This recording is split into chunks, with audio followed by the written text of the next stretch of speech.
In this new Fox News Opinion Dynamics poll, nearly 1/4 of Americans say they consider the economy the most important issue in the fall election, while only 14% say Iraq is most important. But in New Jersey, as correspondent Allison Camerata reports, the outcome of the U.S. Senate race could hinge on the latter.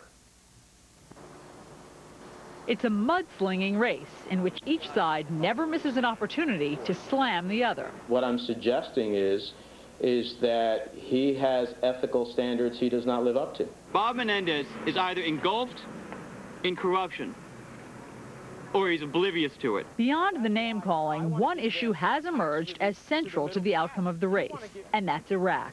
The Republican candidate, State Senator Tom Kean Jr., the son of a former New Jersey governor and chairman of the 9/11 Commission, supports the war. Democrat Bob Menendez, a former congressman who was appointed to the Senate seat vacated by Jon Corzine, voted against it. At the end of the day, who we send to the United States Senate is either going to stand up to the administration and insist on changing the course of events in Iraq, or, as the president calls for, staying the course. What the voters don't agree with is Bob Menendez's position, which is not to support the troops when they're in harm's way. When pollsters stick to questions about just the two candidates, Kean, who has more name recognition, leaps ahead by 11 points. But when pollsters introduce the topic of Iraq first, Kean's lead vanishes, and the two candidates become deadlocked at around 40%. Menendez was the chairman of the House Democratic Caucus when he was a congressman, and while it may seem he should be doing better in the polls as a sitting senator, analysts say how he got there matters.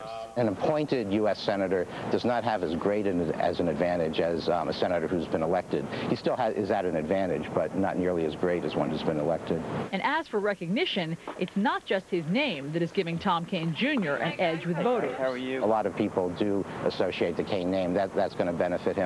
But in the short time that he's been in elected office, he has, carved out a niche for himself. Kean serves as the state Senate Minority Whip, and the 2005 New Jersey Conference of Mayors named him a legislative leader in the state. Here in New Jersey, home of the highest property taxes in the country, voters say pocketbook issues matter too. But if polls hold true, Iraq could be the deciding factor. In Hoboken, New Jersey, Allison Camerata, Fox News.